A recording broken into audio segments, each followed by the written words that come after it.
আমার শরীরে কি কি প্রবলেম হচ্ছে আর আমার ডাক্তার কি কি খেতে বারণ করেছে, কি কি কাজবাজ করতে বারণ করেছে, তো সবগুলোই তোমাদেরকে বলবো। Hello everyone, good morning. কেমন আছো তোমরা সবাই? আশা করছি তোমরা সবাই অনেক ভালো আছো, আমিও অনেক ভালো আছি। নতুন একটা ব্লগে তোমাদেরকে অনেক অনেক ওয়েলকাম। আজকের ব্লগটা কিন্তু শুরু করলাম একদম ঘুম থেকে ওঠার থেকে। সকালে কিন্তু প্রথমে ঘুম থেকে উঠে আমি ঠাকুর প্রণাম করে তারপরে কিন্তু জানলাটা খুলে দিলাম যাতে হাওয়া বাতাসটা ঘরের মধ্যে ঢোকে। তারপরে আস্তে আস্তে বসে বসে কিন্তু আমি বেডটাকে ভালো করে ক্লিন করে নিচ্ছি। এখন কিন্তু আমার 7 মান্থ প্রেগনেন্সি চলছে, আর এই সময় দাঁড়িয়ে আমি কি কি কাজবাজ করছি, এছাড়াও আমার শরীরে কি কি প্রবলেম হচ্ছে, কি কি খাওয়া দাওয়া করছি, এই সব কিছুই কিন্তু আজকের ব্লগে তোমাদের সাথে শেয়ার করব। তাই ভিডিওটা কেউ স্কিপ না করে দেখতে থাকো। এখন তো মোটামুটি হালকা গরম পড়েই গেছে, তাই সেই রকম কিন্তু আমার বেশি কিছু ভাঁজ করতে হয়নি। হালকা একটা কাঁথা ভাঁজ করে বেডটাকে ভালো করে ক্লিন করে কিন্তু প্রথমেই যেটা আমার সকালের কাজ সেটা হলো আমার থাইরয়েডের ওষুধ এবং গ্যাসের ওষুধ। এই দুটোকে কিন্তু আমাকে খালি পেটে খেয়ে নিতে হয়। ওষুধগুলো কিছুক্ষণ খাওয়ার পরে কিন্তু সব ড্রাই ফ্রুটসগুলো আমি খেয়ে নিই। আর ড্রাই ফ্রুটস খেতে খেতে কিন্তু এইদিকে আমি দুধ গরম বসিয়ে দিয়েছি। আর দুধের সাথে কিন্তু ওই প্রোপিল পাউডারটা, এটাই আমি মিক্স করে খাই। এটা আমাকে ডাক্তার লিখে দিয়েছে 4টে বিস্কুটের সাথে, কিন্তু আমি এটা খেয়ে নিই। 10টা থেকে 10:30টার মধ্যে কিন্তু আমি চেষ্টা করি ভাত খেয়ে নেওয়ার। আজকে কিন্তু রয়েছে ডিম সিদ্ধ, আলু ভাজা, মসুরির ডাল। 12:30টার দিকে কিন্তু আমি ফল খেয়ে নিই, যেদিন যেরকম থাকে। আজকে কিন্তু রয়েছে শসা, আঙুর, মোসাম্বি, লেবু আর টমেটোটা রেগুলার না খেলেও মাঝে মধ্যেই কিন্তু আমি খাই, কারণ টমেটো খাওয়া কিন্তু স্কিনের পক্ষে অনেক ভালো, সেই জন্যই কিন্তু আমি খাই। এইদিকে কিন্তু দুপুরে রান্না করার জন্য সবজি আমি কেটে নিয়েছি। আর আজকে কিন্তু হবে মাছের মাথা দিয়ে পুঁই শাকের ঘ্যাট। সকালবেলায় মা রেখেছিল তেলাপিয়া মাছ আর বাটা মাছ। তেলাপিয়া মাছ যেহেতু আমি খাই না, সেই জন্য আমার জন্য রাখা হয়েছিল বাটা মাছ। তো আজকে কি কি রান্না হয়েছে তোমাদেরকে বলেই দিই। ডাল, তারপরে মাছের মাথা দিয়ে পুঁই শাকের ঘ্যাট, তেলাপিয়া মাছের ঝাল আলু দিয়ে, আর আমার জন্য আলু দিয়ে কিন্তু বাটা মাছের ঝাল, এইগুলোই করা হয়েছিল। কিছুদিন ধরে ভাবছিলাম যে মাথায় শ্যাম্পু করব, কিন্তু এটা ওটা করে আর হয়ে উঠছিল না। মাথাটাও এতটা চিপচিপে হয়ে গেছে, আমি আর থাকতেই পারছিলাম না। এইদিকে তো মাথায় শ্যাম্পু করার আগে একটা ঘটে গেল কাণ্ড। সকাল থেকেই কিন্তু রোদ ছিল, ওয়েদারটা যখনই আমি শ্যাম্পু করতে আসলাম তার 5 মিনিট আগেই কিন্তু আকাশটা একদম মেঘলা মেঘলা করেছিল। আমি তো এদিকে টেনশনে পড়ে গেছিলাম যে কি করব, শ্যাম্পু করব কি করব না। তো অনেকক্ষণ ভাবার পরে ডিসাইড করলাম যে না, আজকে যতই হোক, ঝড় বৃষ্টি যাই হয়ে যাক, আজকে আমি শ্যাম্পু করবই করব। কারণ কদিন ধরে মাথাটা এতটা চিপচিপে হয়েছিল, নিজেরই কেমন একটা শরীর খারাপ লাগছিল। যতক্ষণ না পর্যন্ত মাথাটা ভালোভাবে ক্লিন করি ততক্ষণ মনে হয় শান্তি হচ্ছিল না। তো যাই হোক, আজকে আমি তোমাদের সাথে শেয়ার করি যে আমি কিভাবে মাথায় শ্যাম্পু করি। প্রথমেই কিন্তু পুরো চুলটাকে আমি প্লেন জল দিয়ে ভালো করে ভিজিয়ে নিয়ে একটা মগের মধ্যে একটু জল দিয়ে তার মধ্যে শ্যাম্পুটা গুলে কিন্তু আমি ভালো করে মাথায় অ্যাপ্লাই করে নিই। অনেকেই করে ডাইরেক্ট কিন্তু শ্যাম্পুটা মাথায় দিয়ে দেয়, সেটা কিন্তু করা একদমই উচিত না। যদি একটু মগের মধ্যে জল নিয়ে ভালো করে গুলে করা হয় তাহলে কিন্তু রেজাল্টটা অনেক ভালো পাওয়া যায়। তো দুবার এইভাবে কিন্তু আমি ভালো করে শ্যাম্পু করে নিয়েছি। তারপরে কিন্তু আমি এখন লাগাচ্ছি স্পা ক্রিম।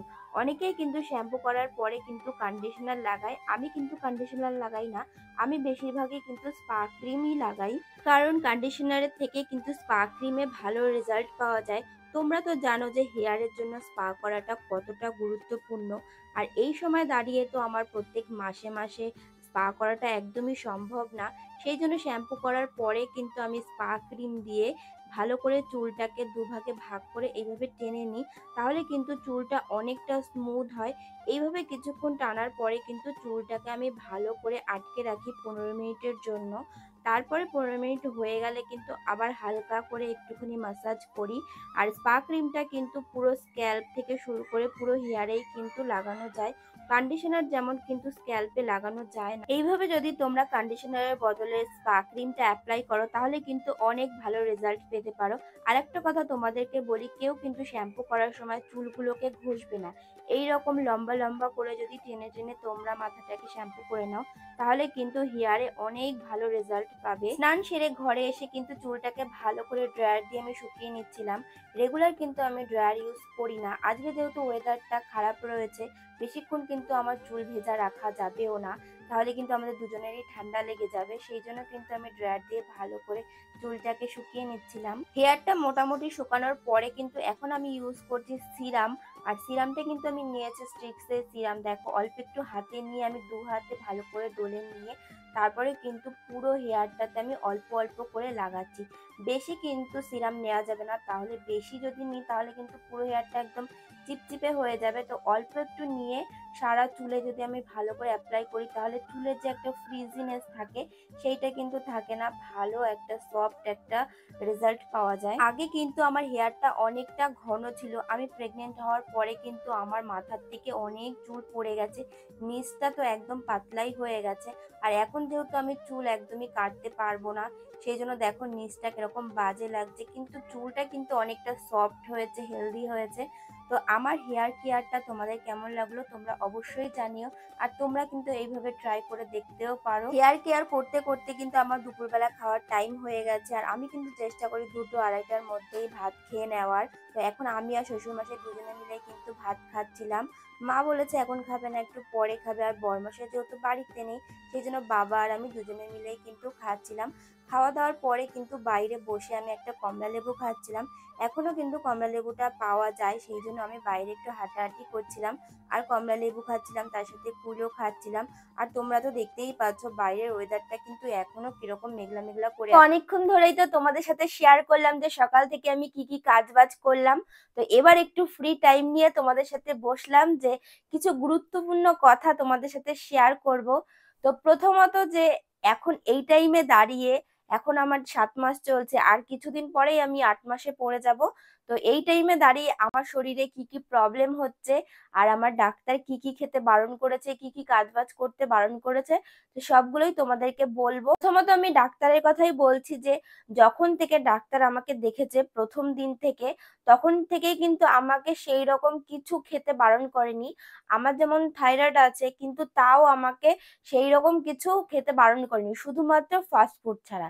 মানে ওনার প্রথম থেকেই একটাই কথা যে ফাস্ট ফুড একদমই খাওয়া যাবে না, ফাস্ট ফুড বাদ দিয়ে তুমি শাক সবজি ফল মাছ মাংস ডিম এগুলো সবকিছু খেতে পারো, শুধুমাত্র ফাস্ট ফুডটা একটু অ্যাভয়েড করে চলতে হবে।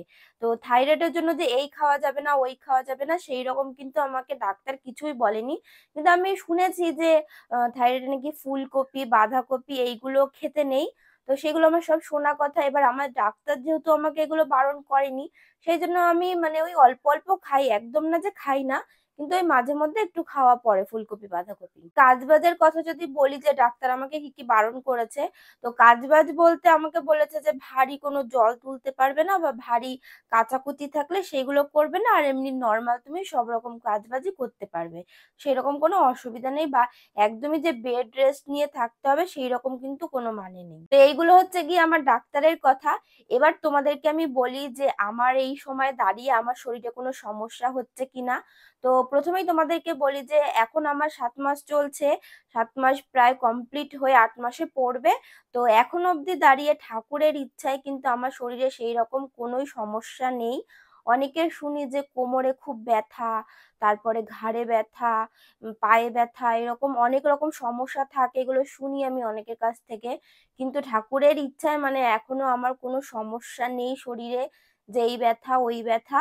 তো এখনো পর্যন্ত তো ভালো আছি, পরে কি হবে আমি জানি না। তাও ঠাকুরের কাছে প্রার্থনা করো যে আমি 10 মাস 10 দিন যে জার্নিটা এইভাবেই যেন সুস্থভাবে জানি একটা সুস্থ বাচ্চার জন্ম দিতে পারি, তোমরা আশীর্বাদ করো। এবার আমি তোমাদেরকে বলি যে বাড়িতে আমি সারাদিনে কি কি কাজ বাজ করি। দেখো আগে যেরকম আমি যা যা কাজ বাজ করতাম প্রায় এখন কিন্তু সেম টু সেম সেই রকমই কাজ বাজ আমি করি, কিন্তু শুধু 2-1টা জিনিস করি না। যেমন আমি ওই মানে উপুর হয়ে ঘরটা মুছি না, আর জলের বালতি বাথরুমে তুলি না, আর যে কোনো ভারী কোনো কাচাকুচি করি না। এমন না যে একদমই আমি যে কাচাকুচি করি না, নিজের নাইটি বলো তারপরে হালকা পাতলা যেগুলো আছে সেগুলো আমি হাতে মানে কেচে দিই। আর ভারী যেগুলো আছে যেমন ধরো জিন্সের প্যান্ট বিছানার চাদর এইগুলো যেমন একটুখানি বেশি জোর দিয়ে কাচতে হয়, তো এইগুলো আমি করি না, এগুলো আমার শাশুড়ি মাই করে। আর টুকটাক যে কাজ বাজগুলো কাচাকুচি সেগুলো আমি নিজেই করি। রান্না বান্না বলো বাসন মাজা বলো আর যা মানে যাবতীয় যা সংসারের কাজ বাজ সেগুলো কিন্তু আমি মোটামুটি সবই করি। এরকম না যে আমি মানে সারাদিনই শুয়ে বসে থাকি। দেখো আমার শাশুড়ি মা বলে আর বড়রাও বলে যে শুনেছি যে কাজ বাজ যত করবে তত নাকি শরীর সুস্থ থাকে। আগেরকার দিনের মানুষরা কি করতো যে বেশি দেখবে সবসময় কিন্তু কাজ বাজ করতো, বেশি অত রেস্টে থাকতো না। ওই জন্য কিন্তু তাদের মানে রোগটাও কম ছিল আর সুস্থভাবে কিন্তু সবকিছু হয়ে যেত।